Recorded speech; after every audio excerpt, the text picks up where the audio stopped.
4th and goal to go with the 2. 34 seconds left to go in the ball game. This is the play right now. Takes the snap. Targeted goes in. Targeted all alone. And the quarterback keeps. Wow, what a call. Nobody touched him.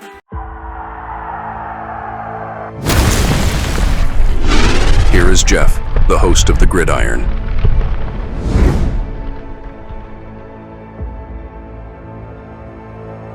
New York Giants huddle up around the roster. Oh, you know what that is? That's I click on this, and this is the recording, the radio recording, which is it's a bit weird. I click on this of the 1971 game between the Giants and the Chargers at Yankee Stadium. The Giants won, I think it was 35-17. I think it was, if I'm not mistaken. So let me click on this again here. Line, they're wearing their blue jerseys, white pants, blue helmets, and the San Diego Chargers in white uniforms with gold pants. This is the picture of blue this and gold Spiral picking off a pass. They're in white, and they're going back towards the closed end of Yankee Stadium to receive the kickoff. Deep back there are Jerry Levias and Bryant Salter. Levias, one of the most elusive wide receivers in the NFL. And it goes away. Weird. But that was the actual radio broadcast from the 1971 game. Those Giants only won 4 games that whole season. I mean, it was a horrible season, but that was one of their wins, was against the Chargers that year, right? But it's going to be a tough. Yeah, I mean, Herbert can make all the throws. As good wide receivers, really good wide receivers. They really could use to get some pressure on them. Right. Not only that, but the Chargers, their defense is very good as well, too. Some of it also, everything's the theory, everything's relative, right? If you got a good offense and they're on the field moving the ball, chewing up the clock, your defense is on the sideline, not giving up any points or yardage, so it makes them look better. Oh, I got a great defense. Well, yeah, no. And I mean, if they don't give up any points if they're on the sideline. They don't give up any rushing yards or any passing yards if they're on the sideline, right? So, but yeah, the Chargers are very well coached, unlike the Giants, right? They're phenomenal. Really, the quarterback is just fantastic. All right, so we got a bunch of things here. 10 things to watch for here. Obviously, with Jackson Dart's first start. Right. The all-time series, the Giants will host the Chargers, right? This will be the 14th meeting between the two teams. The Giants are trailing in the series 5-8. Now, the Giants did have in the series going head-to-head. The Giants won, I think it was 5 of the first 8 games. The Giants won the first 2, then they lost the next 2, then they won 3 of the next 4. So the Giants at one time had the first 8 games of this series between the two, right? Between the Chargers and the Giants. The Giants actually had a 5-3 lead. Okay. The Giants, shocking, have literally sucked over the past 10 plus seasons. So the Chargers have won the last 5 games. And one of the other things too, which is a bit funny, ironic, whatever you want to call it, right, is that the Giants had Phillip Rivers in their possession. They traded Phillip Rivers to for Eli Manning, right? So they basically swapped teams. Well, it's kind of funny because how many times was it? 3 or 4? Let's take a look here. 1, 2, 3, 4 times. Yeah, the 4 times that Eli Manning was it? Well, it's tough. Was Phillip Rivers playing with them? Oh, boxer, let's say. I'm trying to see if Phillip Rivers was the Chargers starting quarterback. Nope, he wasn't. The Giants faced the Chargers in 2005. Well, Phillip Rivers was on the Chargers then, but Drew Brees was the starting quarterback for the Chargers. But in 2009, 2013, 2017, Eli Manning and Phillip Rivers went head-to-head, right? Giants-Chargers head-to-head. We lost every time. We could. Eli Manning couldn't beat Phillip Rivers, but we traded Phillip Rivers to get Eli Manning. So go figure. But we got 2 Super Bowls out of it. So, but the Chargers won the last 5 meetings between these 2 teams. So, the last time was in 2021. I mean, that was an absolute freaking embarrassment. Absolute, just total embarrassment. Shocking, I know. All right, let's see here. We got it. All right, then we got the teams last met week 14 of 2021 season in Los Angeles when the Giants lost. Right, I mean that was just horrible, absolute horrible freaking game. All right, so the Giants, obviously Graham Gano is out, Tracy's out, Chauncey Golston's out, Nacho is doubtful. Chargers, Mekhi Becton, Darius Davis, and Will Dissly, they're all out. Questionable Bradley Bozeman and Elijah Molden, they're both questionable. Scat continuing to improve. Right, give the ball to him. That nothing's going to help a rookie quarterback more than a good running game. Give the ball to Scat, man, right? Either give it to him or dump it off to him. Let him do his thing, right? So a shoulder injury to Tyrone Tracy led to Cam Scatterbo seeing the most action of his young NFL career in week 3. Now, don't forget, we only got 2 running backs. We don't have 3. We only got 2 running backs this week. So we got Cam and we got Motor Singletary. So Dable said Cam's done a nice job. Nice job. There will be things that he goes through as a young player, but he's continuing to improve. And that's what you want out of your young players. Guys like him and Abdul Carter, and now we're getting Jackson ready to go. It's a good young group of guys to work with. Absolutely. Absolutely. Let's not forget also, I mean, once again, this is just week 3, small sample size and all that stuff and everything. But if you go, I did a video on it last time. Cam Scatterbo is the number 1 rated according to PFF just after 3 weeks. It's only small sample size, but he's number 1 ranked running back in all football. Right, and I absolutely love saying this. Right, he's the number 1. Once again, small sample size, all that stuff, but he's the number 1 ranked running back in all football according to PFF. Saquon Barkley, who the Eagles just paid $20 million for 2 years, $41 million, basically with $36 million guaranteed. So basically they're guaranteeing him $18 million a season. Right? He's averaging 3.3 yards a carry, and he's like 75th ranked overall. So Cam's making $1.3 million. Saquon's making $20.3 million. Saquon's making like $19 million more per season than Cam is. And Cam's ranked number 1, according to PFF. Previously mentioned, the Chargers quarterback Justin Herbert went into week 4 as the NFL's leading passer with 860 yards through the air. Herbert has elevated his game this season with a 105.5 passer rating, 6-to-1 touchdown to interception ratio. But the play of his top 3 wide receivers has been a significant factor in the signal caller's early success. So you got Ladd McConkey, Keenan Allen, and Quentin Johnston. Allen currently leads the team with 19 receptions for 194 yards. Johnston is a team-high 239 receiving yards, only on 14 receptions. He's their deep threat. Those 2 wideouts are tied for a team-leading 3 touchdowns apiece. While McConkey, the number 34 overall pick in last year's draft, has 15 receptions for 163 yards. So you got 1 receiver has 19 receptions, 1 has 15, and 1 has 14. That's some really good distribution between the 3, right?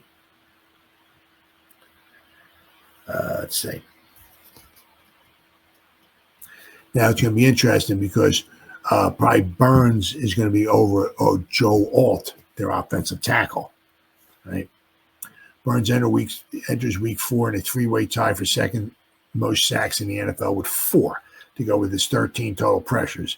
He has registered at least 1 sack in each of the first 3 games, but faces his toughest challenge yet this weekend. Joe Alt has allowed a pressure on just 6.3% of his pass blocks this season, according to Next Gen Stats, which is the 4th lowest rate among left tackles with 50 or more pass blocking stats. Now, whoever's on the other side, That's Kayvon. You better get some freaking pressure. You better win, and you better get some pressure. And it would be nice to see a sack or two. Right?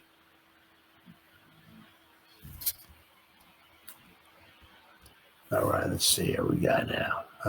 Let's see here.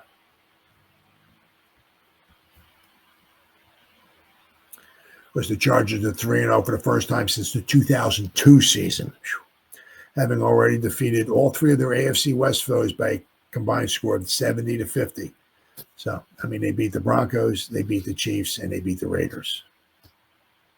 It's the first time they have started 3-0 against their division since 1996. The Chargers have not won the AFC West since 2009, their longest drought in franchise history. Under Jim Harbaugh, who took over as head coach last season, the Chargers have won 6 consecutive regular season games, the longest active streak in the NFL entering Week 4. See, coaching got a lot to do with it. Coaching. They have a coach. We do not. Giants, meanwhile, are still in search of their first win this season. After opening their 101st campaign with back-to-back road games in the NFC East, they went into a 2-game homestand against the AFC West. They fell to the Chiefs to fall to 0-3 on the season. The Giants are 8-8 against AFC opponents under Brian Dable, who previously spent his entire NFL coaching career in that conference. So now when the Giants have the ball, the news of the week obviously was changing to Jackson Dart as the quarterback. Dart is the 4th rookie quarterback selected in round 1 to start for the Giants in the common draft era. Phil Simms, Eli Manning, and Daniel Jones. According to NFL research, the Ole Miss product becomes the first quarterback since Teddy Bridgewater in 2014 to be drafted in the second half of the first round and start a game within the first 4 weeks of his rookie season. Quarterbacks are 2-2 in such starts since 2000. The first test will be a hard one. The Chargers only lost 17.6 points per game since the start of the 2024 season, the best in the NFL. Once again, coaching. I bet you if you line our guys up against their guys on defense, our guys are at least as good as those guys on their defense. And we'll give up more points per game because we don't have an offense either. But coaching. Let's see. Now, this is this one here. Including his first NFL head coaching stint with the 49ers, rookie quarterbacks are 2-8 against Harbaugh. In a twist of fate, one of those wins came from Wilson in 2012 with the Seahawks. The Chargers boast 12 games with fewer than 20 points allowed since 2024, tied for the most in the NFL. So this will probably be another one. I hope we get more than 20 points, but we'll have to wait and see. Chargers enter Sunday with the number 1 red zone defense, which is because the Giants have like the absolute worst red zone offense. But we have to do it now. We have a different quarterback. Let's see. The Giants have scored a touchdown just 20% of their trips inside the 20-yard line.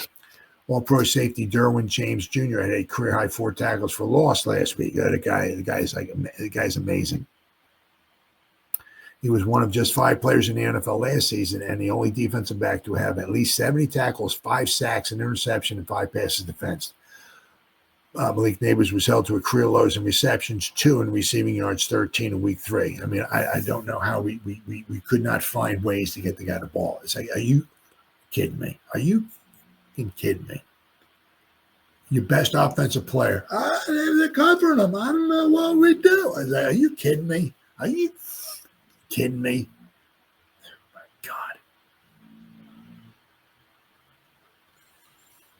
God. In the last time out, rookie running back Cam Scatterboo led the Giants in rushing with 10 carries for 60 yards and a touchdown, receiving 6 catches for 61 yards after Tyrone Tracy went down with a shoulder injury. The 4th-round pick from Arizona State became the 8th rookie in franchise history to produce 60-plus receiving yards and 60-plus rushing yards in the same game. He also forced 7 missed tackles along the way, according to Next Gen Stats, and racked up 58 yards after catch. Wow. Scatterboo now ranks 5th among NFL rookies in yards from scrimmage entering week 4. The other 4 were all drafted 3 rounds ahead of him, including Chargers Marion Hampton. Let's see here. McMillan, wide receiver McMillan from Carolina, has 216 yards. Hampton has 215 yards. Tyler Warren, a tight end from these are all rookies who have more yards, offensive yards than Cam. But Cam, the first couple of weeks was like an afterthought. I mean, Tyrone Tracy was a starter. He was the backup. He did not get a lot of action. Right. Tyler Warren has 196 yards from scrimmage. Ibuke, wide receiver from Tampa Bay, has 190. Cam Scatterbo has 189 yards. He has 102 yards rushing, 87 yards receiving. But all four of those guys I just named in front of Cam were all picked in the first round. Cam Scatterbo was picked in the fourth round, and he's only like 1 yard away from Ibuke from tying him for fourth overall. You know what I mean? So, I can guarantee you, almost McMillan's been a starter probably the whole season. Scatterbo hasn't. He hasn't started at all. He'll be starting this week though. So Scatterbo has been a backup running back, right? Is fifth as far as yards, okay, on scrimmage. Now, we have 3 games, right? So we have another 14 to go. So Cam is on pace, not quite for 1,000 yards, but once again, he's been a backup all 3 games. Now he's a starter. So if he can stay healthy and all that, he'll be on pace, hopefully. If he remains a starter, we'll have to wait and see. But he's on pace. He might wind up getting 1,000 yards himself, total, between rushing and receiving. We'll have to keep an eye out for that. But, I mean, he's only, 60? He's only 70. He's only 27 yards from the first guy as far as overall yards for rookies. 27 yards. And I said he's been a backup the whole time. So. When the Chargers have the ball, Brian Burns is in a 3-way tie for second with the sacks. But Burns is the only player with at least 4 sacks and 3 passes defense in the league. Herbert leads the NFL with 860 passing yards. And he's looking to become the first player in NFL history with 0 interceptions in 10 consecutive road games, minimum 15 attempts in each game. Since he was drafted 6th overall in 2020, Herbert's interception rate of 1.5% is the second lowest in the NFL. Herbert has been sacked 10 times this season, 5th most in the league entering week 4. So if the Giants are going to get some pressure, this is the week to do it. Okay, because he can get sacked. Right? Chargers are the only team in the NFL that have multiple players with at least 3 touchdown catches, Quentin Johnson and Keenan Allen. Ladd McConkey was yet to find an end zone in 2025, the second on the team with 15 receptions. But they got 3 really good wide receivers, right? Running back Najee Harris suffered a season-ending Achilles injury in Week 3. Rookie Omarion Hampton stepped up and became the 3rd Chargers rookie in the past 50 seasons to have 70-plus rushing yards and 50-plus receiving yards in a single game. So, according to NFL research, only 3 former Ole Miss quarterbacks have started 14 games in the NFL since 1950. 2 of them made all their career starts with the Giants, Eli Manning and Charlie Connolly. Let's see. The others was Archie Manning, Eli's father. Dart won the Connolly Trophy in 2024, given annually to the best college player in the state of Mississippi. Now, Charlie Connolly was not a rookie, and they said, well, okay. According to NFL research, only 3 former Ole Miss quarterbacks have started 14 games in the NFL since 1950. Okay, 2 of them made all their career starts with the Giants. Eli Manning and Charlie Connolly. I've started 14 games in the NFL. Only 3 former Ole Miss quarterbacks have started 14 games in the NFL. Oh, okay. Well, I mean, Connolly was with the Giants for a long time, so was Eli Manning. But so only 3 Mississippi quarterbacks, Ole Miss quarterbacks, have started 14 games in the NFL since 1950. Wow. It's a small list. Very, very small list. But it's going to be another, I have to wait and see. I mean, we certainly at the end of the game, we could be just scratching our head. It's like, why did the Giants do this? Why did the Giants do that? Why did the Giants? It's like, that's why we lost 23-10. Or why did we lose 24-3? Or, I mean, it just seems like it's like Groundhog's Day over and over and over. Right. The biggest thing out of this here is, let's see what Jackson Dart has, right? I mean, I said he doesn't have to light the world on fire, right? Yeah. Can he go through his progressions? Keep the turnovers down. This things look smooth, right? The spotlight overwhelm him. You see a couple really good throws in there? A couple times he goes through his progressions. It's like they just tuck it down and take off and get a first down, keep the drive alive. Give us some hope going forward. I mean, the Chargers' offensive line is a little nicked up. Okay. The running defense is not that great. They don't give up a lot of rushing yards, but that's because they're ahead. The other team winds up having to play catch up, so they want to throw the ball a lot. Okay. Now the Chargers have a very good passing defense. Okay, since their running defense is not super spectacular. So if Andrew Thomas can play a majority of the snaps this week, that would really, really be good. If we can get our running game going, if we get if we can get Cam in there, right? Give the dude some holes, right? Get that crowd fired up and all. Well, anything can happen. I just don't know what to expect, because it's like you go into every week, right? And you expect great things or you hope for great things, and just one way or the other, you just seem to be let down, right? It just seemed, against the Commanders, it was like, where's our offense at? Against the Cowboys, 14 penalties that killed us. So many other things went against us. Last week against the Chiefs, there were so many other things that went against us. It's just like, so, well, hopefully we win.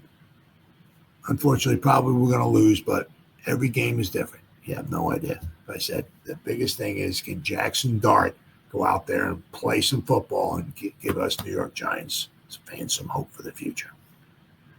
I hope he can. Right.